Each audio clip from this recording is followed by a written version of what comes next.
Check, check, check, check, check. Yeah, I don't know why Restream's got the camera flipped around. That's kind of scaring me, but I think I got it right.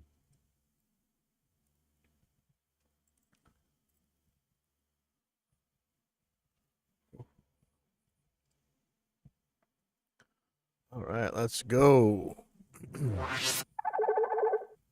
Welcome to Evidence Based Audio Engineering and Education. This is episode 209, The Cold Hard Truth.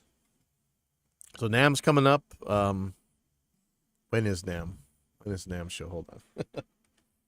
2023 dates. April 13th. Wow, that's coming up. Was that next week? Very soon. So here we go. So, of course, people are talking about what's coming. Here's some new music news from Safe Space. Solid State Logic launched System T for Music. SSL is launching System T for Music, offering the latest music production workflows, including Dolby Atmos with up to 9.1.6 monitoring, superior digital audio handling, and legendary SSL production tools. It's a lot of sales words. What is this actually doing? What is this thing? Is it a mixer? It is. Thing looks beautiful, I mean, back in the day, we had to have SSLs everywhere, and this is much more advanced than those ones were, I'm sure. But I don't know what I'd really do with a giant console anymore. You guys might remember I had one here when we were first starting the show.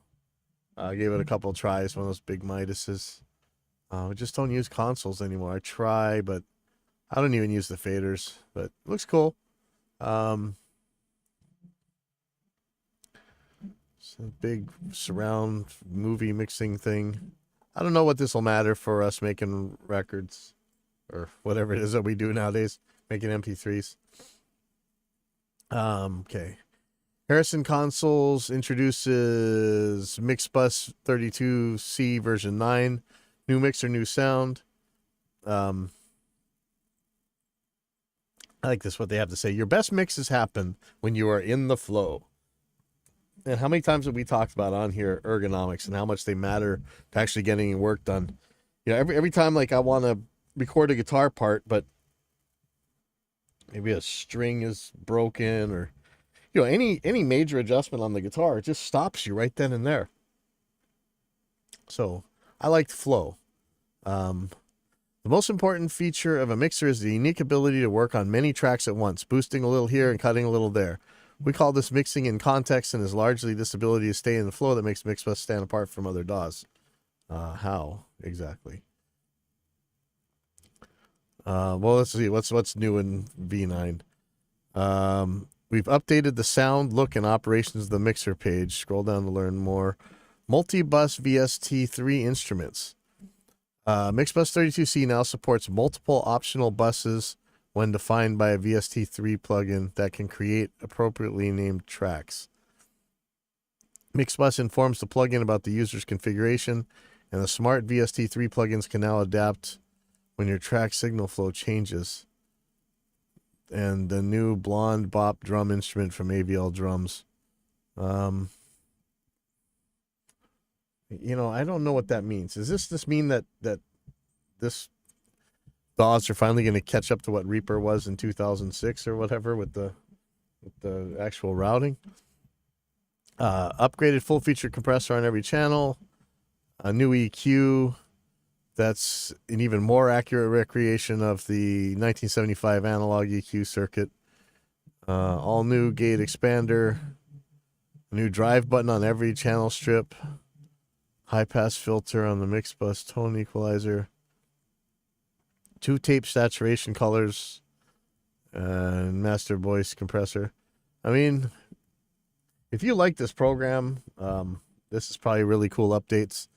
It's not going to pull me off a Reaper, I'm sure, but cool. Okay, DPA Microphones unveils new drum mic and kit at NAMM 2023. You guys probably know that if it says DPA on it, it's going to be so expensive you don't want to leave it on your drum set. But let's see what we got.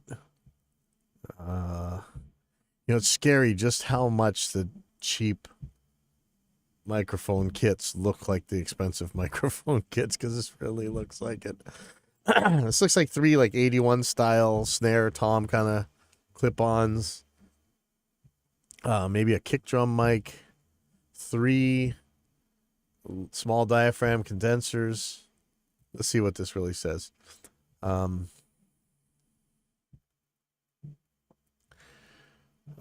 Comprised of the brand's acclaimed 4055 drum mic, as well as the 2020-12 cardioid and a stereo pair of the new 2015 wide cardioids.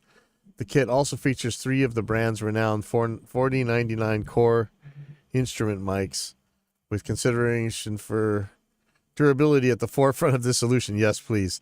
The kit has been rigorously tested to perform flawlessly for all types of music genres and designed to withstand the demands of life on the road.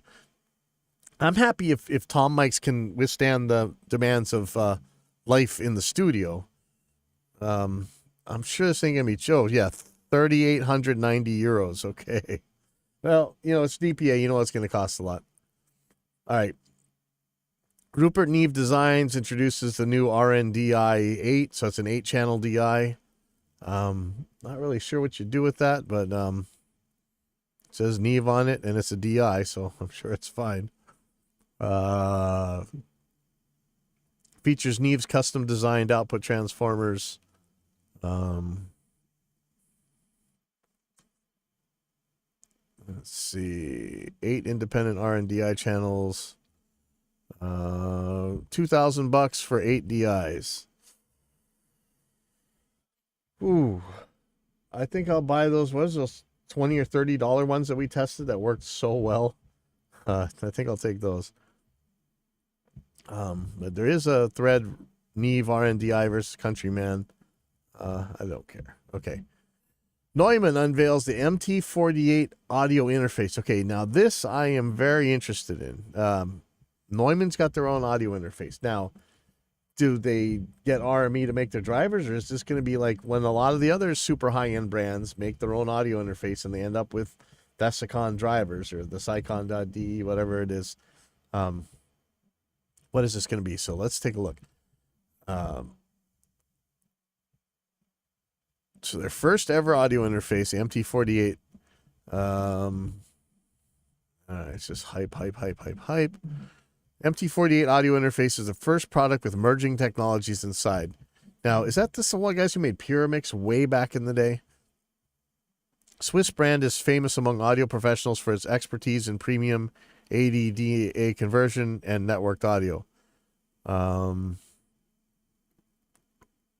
MT48 features additional USB and ADAT connectivity, as well as new user interface optimized for maximum ease use in the studio.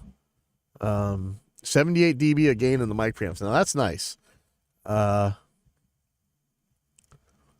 it has 4 analog inputs and 8 analog outputs, and is expandable via ADAT and AES67.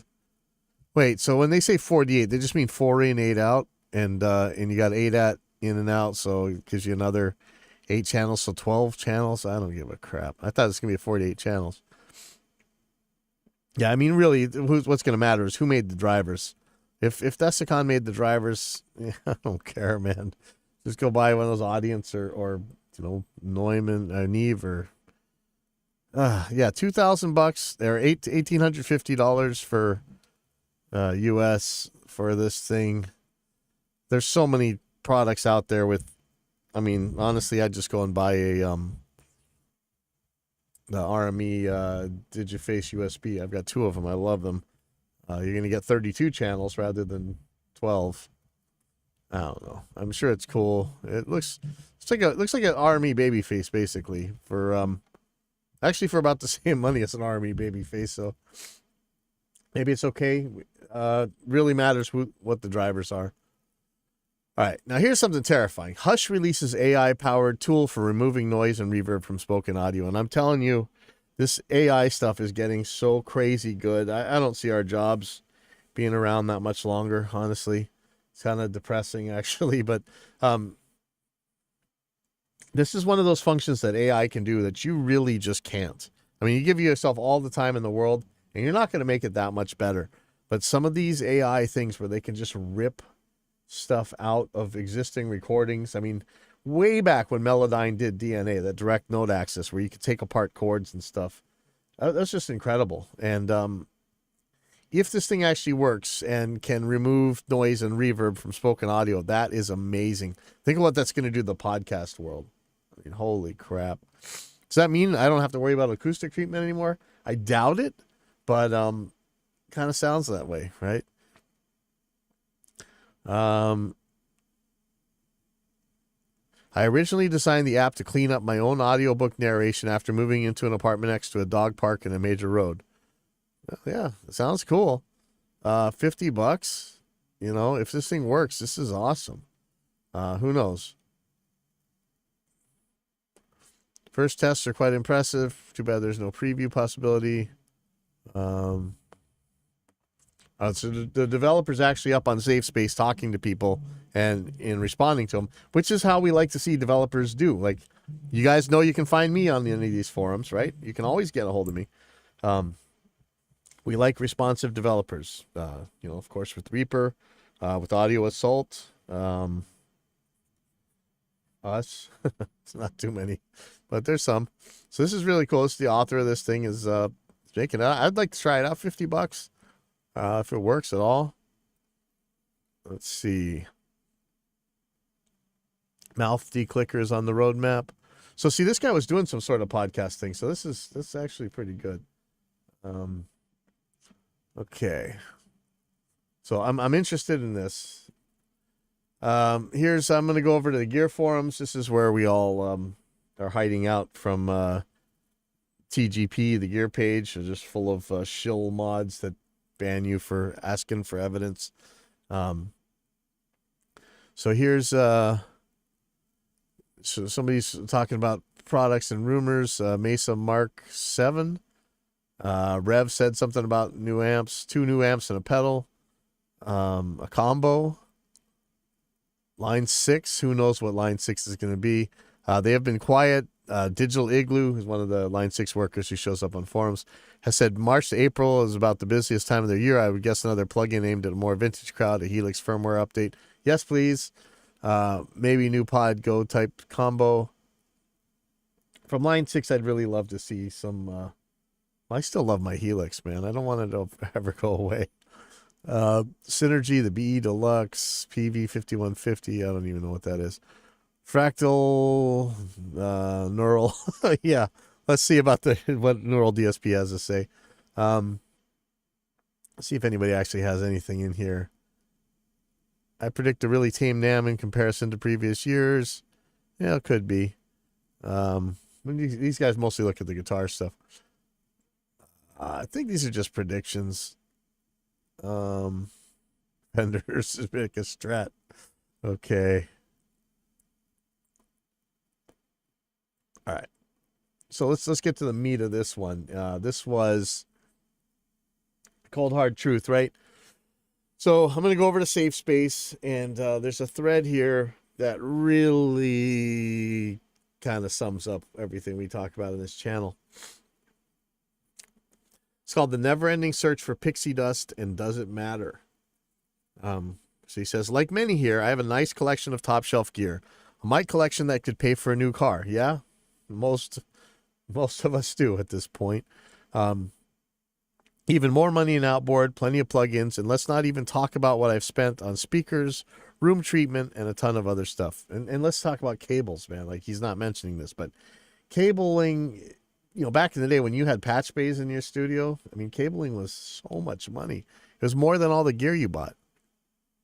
I love it all and still have a big list of gear I want to try, always searching for that magical piece of gear that is going to make everything I produce sound better. Hint, it doesn't exist.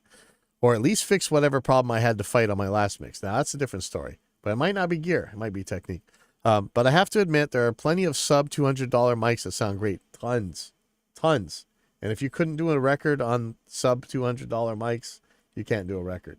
You know, The preamps and converters in those little 2, 4, 6, 8 channel audio interfaces sound just fine. Yes.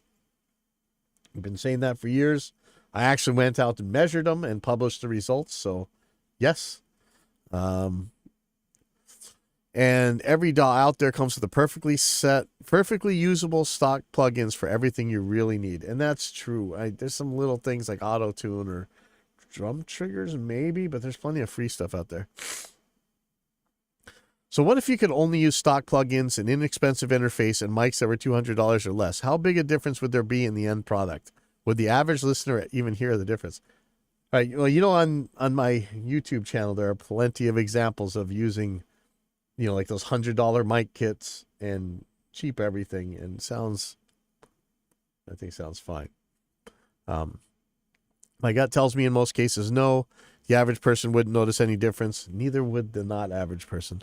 Or if they did, people would be divided over which was better. In fact, we might even be divided. So why do we keep chasing magical gear? Because idiots make stupid magical claims on forums all the time. After giving this lots of thought, my answer is workflow. That's a different thing. Okay. But like we've said plenty of times, even on this same episode, ergonomics matters. You know, if you only have to think about getting a good recording rather than fixing this or rerouting that or moving this mic, you're going to get such a better song out of it every time. Great gear just makes it easier, not necessarily. Sure, the DAW's EQ will work fine, but with an EQ with predefined frequencies bands or a cue that automatically changes the degree of boost cut helps you dial in things faster. Maybe, if that's what you want. Great mics and pre's do some amount of EQ and comp for you. No, they don't. Great compressors have a nice EQ shift to them and so on and on. They really don't.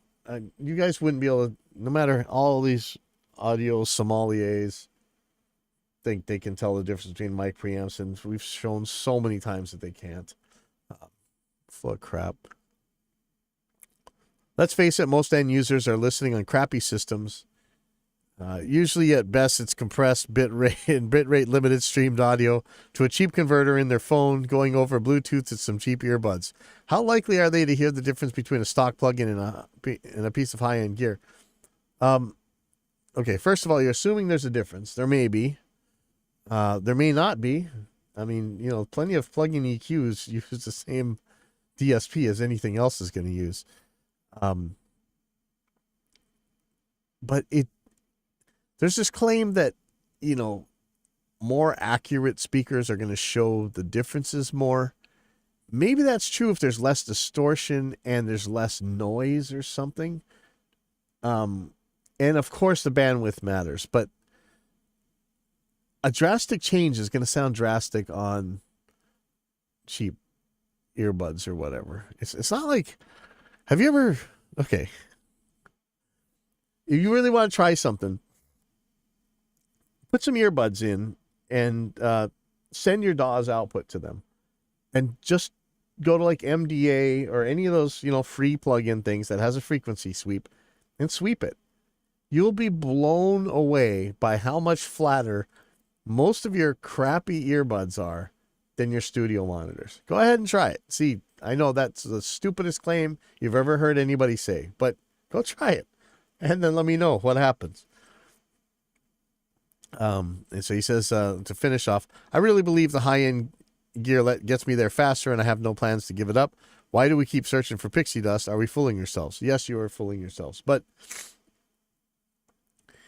sometimes the high-end gear does get you there faster. If your mic's not broken because it's a piece of crap, that helps. I don't know if that makes it high-end, but, you know, if you got stuff that's more reliable, that's good. It doesn't necessarily mean that high-end is going to be more reliable. There's a lot of cases the other way.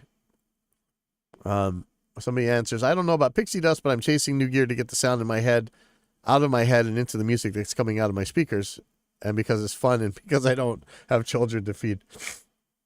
So most of the time when people ask stuff like this, they get just annihilated by mostly sunken cost fallacy people. Hey, I bought this piece of gear that somebody told me had magic pixie dust in it, and I have to defend my purchase to the death so I don't feel like an idiot.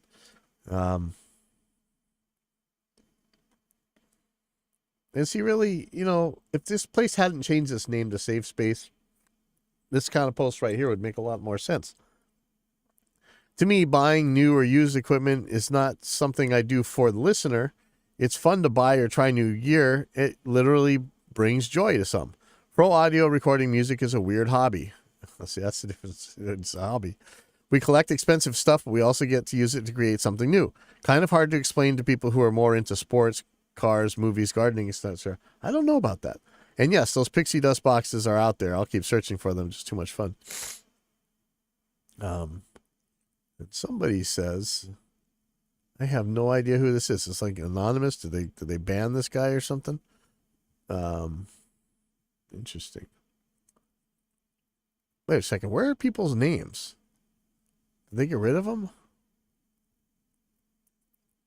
Well, this is bizarre. Like, I don't know if I broke my my safe space because I can't tell who's writing what. It used to be able to tell. Am I looking right at the name? Nyberg. Okay, it says if you mouse over. Sorry about this. Okay. So this is I have no idea who this is. Make a test, remix identically one of your projects with plugins only, then you'll see all those gears are worth it. To me, digital sounds like crap for audio treatment. Okay, so here's one of these guys, right? Here you go. Few cases where digital is useful. Look ahead limiters. To me, it's just a hi-fi multi-track recorder. I learned with digital, but really happy to be full analog now. Sounds way better. Now, this guy's not going to provide any evidence. I can guarantee it. This is the kind of post where people will absolutely refuse to provide evidence. This is when they talk about faith being the most dishonest position that you can possibly take, because you hold it despite all evidence, in the face of all evidence, and no amount of evidence will sway you. This is faith. If digital was so good, if listeners just didn't care, money do or don't, that's for sure, why vintage became so pricey? Why, really? Why has vintage stuff become so pricey? Why was somebody able to sell a stupid guitar pedal a couple weeks ago for $10,000 that would have cost you like $100 the week before? Because people are idiots. When you tell somebody that something's got magic in it, they'll pay crazy money for it, and they can't hear it themselves. How many shootouts do we need to have between mic preamps before you guys will admit that not only are there no real differences between any of the decent ones, but that you, who claim to be able to hear the difference, cannot even pick which one is which. Ever. Stop lying. Why high-end gears are still selling like crazy? 2/3 of the money in the audio industry are made by selling gears, not guitars or synth, but gears. Guess why? Is that true? 40 years that the digital came with the so-called revolution was supposed to sound better. Better? It depends, really. In terms of free, clean from noise, yes, but sonically it's a big no. Why? What? Clean and free from noise? It sounds pretty good to me. Decades the digital is promising to evolve and getting better, promising it will replace totally the analog. Still never see a digital mic or digital preamps. Well, it's because we live in an analog world.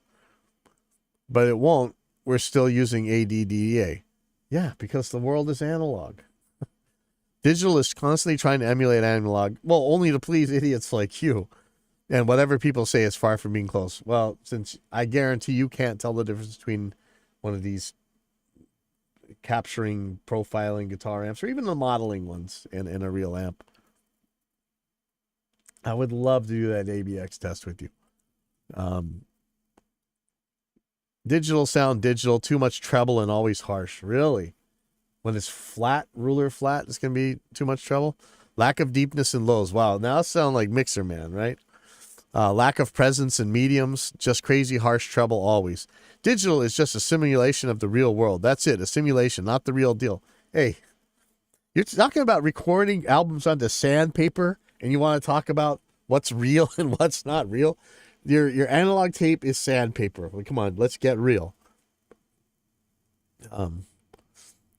This is the Matrix. How Morpheus would say, this is the world they put in front of your eyes to hide you from the truth. What truth? The real world is analog. Yes, the real world is analog. Sort of.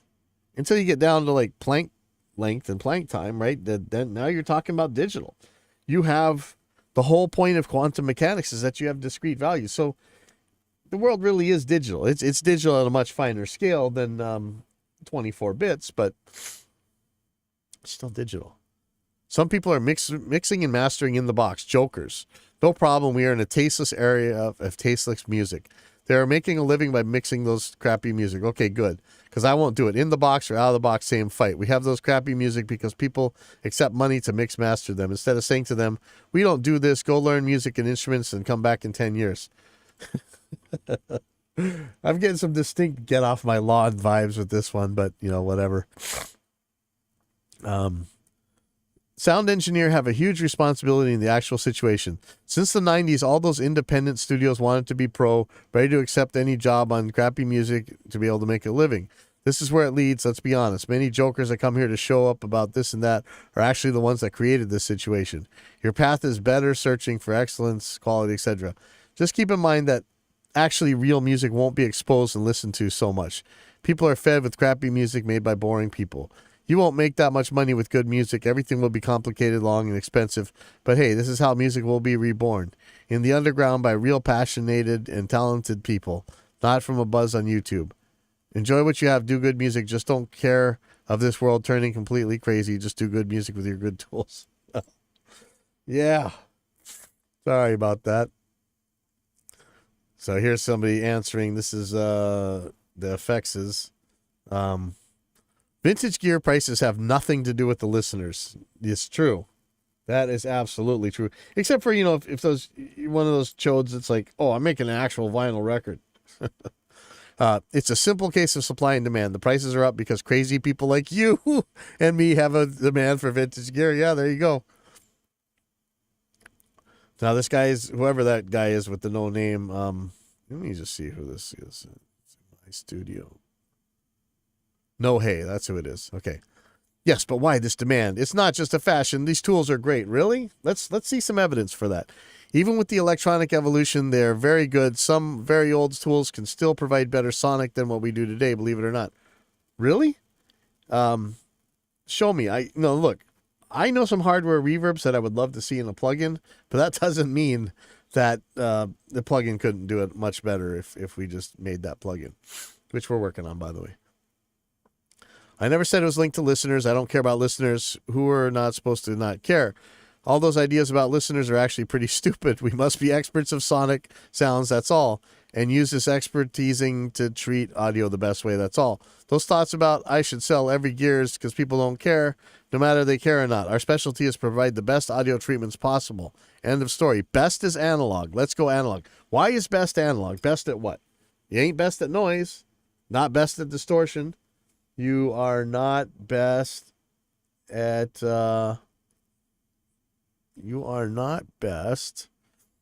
dynamic range. You're not best at frequency response. What is it best at?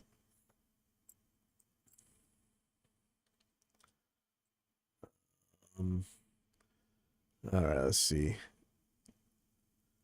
Time to stop this cost-effective and recallability craziness that leads many people to prior crappy digital. Sounds, recording, mix, mastering always have been the path of searching for optimum excellency. People who don't get that should do something else.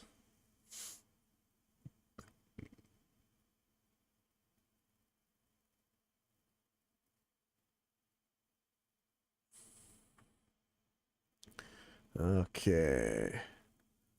So this guy says, I'm not interested in another analog versus digital argument. And if I read the Opie's first correctly, he isn't either. Distinct and defined aesthetic and quality production still comes through to the listener no matter what format setup they're listening on. And I'll tell you, you may end up actually absolutely hating this this particular example. Let me make sure I'm not. Sorry. Yeah, you might hate this, but think about Aqua. I'm talking like Aqua, like Barbie Girl, Dr. Jones, all that stuff. Now, you can hate that kind of stuff all you want, but it sounds really good. I mean, by then, the kind of digital production techniques were pretty damn good. Now, somebody's going to tell me that it was recorded on analog tape with an analog console, and actually, I doubt it, but it could be. But it sounds good. Venga Boys stuff, that sounds good too. That was kind of early for the DAW days, if there wasn't even DAWs. Maybe. Any of that stuff though, any of your techno-y kind of stuff you guys got now, you got tons of that stuff now. All that DDR stuff, a lot of it was definitely done on a DAW. Some of that sounds amazing. And as much as we like the old stuff, this stuff's just clearer, you know. I don't like, volume war stuff. I don't like when stuff is squished to all hell. But that's got nothing to do with analog or digital. That's just the people are playing this stupid volume wars game. That's not it's not, yeah. Oh yeah, really. Somebody saying, yeah, that some of this stuff was actually done on 2-inch tape. I don't know, could be. However, I do not chase vintage gear at super inflated, greedy prices. Yeah, good. Modern gear offers much lower noise, significantly better signal to noise ratio, higher headroom, much better reliability. Modern setups can also offer tone. Fie upon Vintage King absurd price drivers and the shit-ass Nashville retro gear price inflators. They all look like bearded Civil War highwaymen who lie in wait to seize your purse. I like this one. Who is this now? Wow, why did they take the names out? This is A440. In my experience, the quality of a recording is secondary to the composition, arrangement, and performance in terms of success. I've spent money tracking and mixing in Neve console-equipped studios and pro mastering, only to be received with indifference. I've also released work recorded, mixed, and mastered in my modest in-the-box home studio that has been well received and popular. The quality of recording is much better from the pro studio, but it hasn't translated to commercial success. My home recordings aren't bad, but they don't have that sheen of pixie dust a pro recording studio offers. Still, it doesn't seem to matter to my listeners. I'm sure it has a lot to do with my luck and timing too, but it does make me ponder.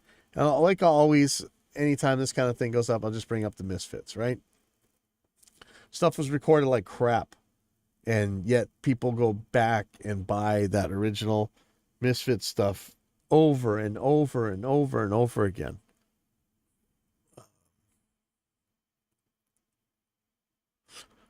So here, okay, so who is this? This is from Gravy Face. He's going to make a claim that we talk about a lot of here. Sometimes people call it color. I don't know, color. I think that's what they mean by color sometimes. I think the only thing missing from most modern entry-level interfaces and most stock plugins would be distortion, saturation, which is all over every popular music recording since the golden era. That would be tough to replicate with Reaper alone, despite having some really excellent JS plugins to do just that or feature that part of a sound. Scott Stillwell adaptations. Wow, it's kind of cool that he mentions Reaper, but I would say that's not true at all. There's plenty of stuff out there that'll distort your stuff. What kind of distortion you want? It's all out there. It's kind of interesting what he said about there, though. I don't know. I think this is No Hey again. I don't know if I really want to know. So I like, I tell you from my experience that not only average listeners can't tell the difference, even super pros can't tell. Yes. Especially when there is no difference, but these super pros claim there's a difference and that they can obviously hear the difference, but then they never can when you actually test them.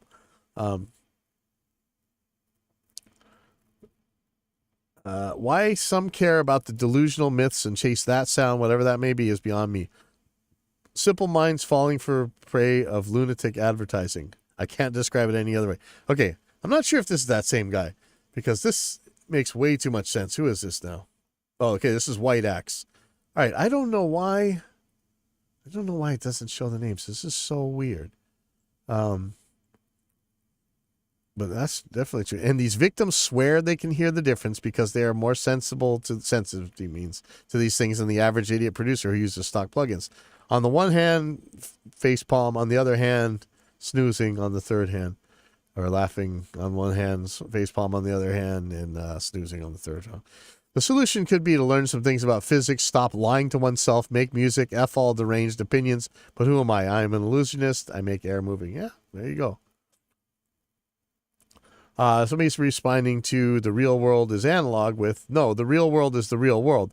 Analog recording is analogous to the sound. In this way, a digital recording is actually an analog to the real sound. It's no more a simulation than a recording made on tape. Analog. Noun, a person or thing seen as comparable to another. That's a good point, right?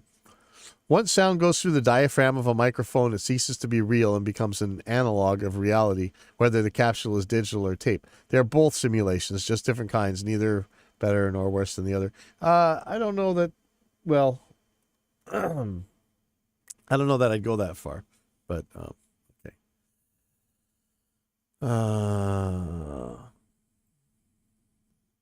Anyway, I think we've beaten this dead horse enough. Yeah, I think we talked about Headrush Prime last week. I'm still waiting to test the newer versions of the software that thing's based on. I'm not sure what I can and can't talk about right now. On our front for AIX DSP, we're still moving forward. Hopefully we got some stuff for you guys this week. We shall see. But I think that's about it for me. I have some stuff to take care of. And I'll see you guys next week. Later.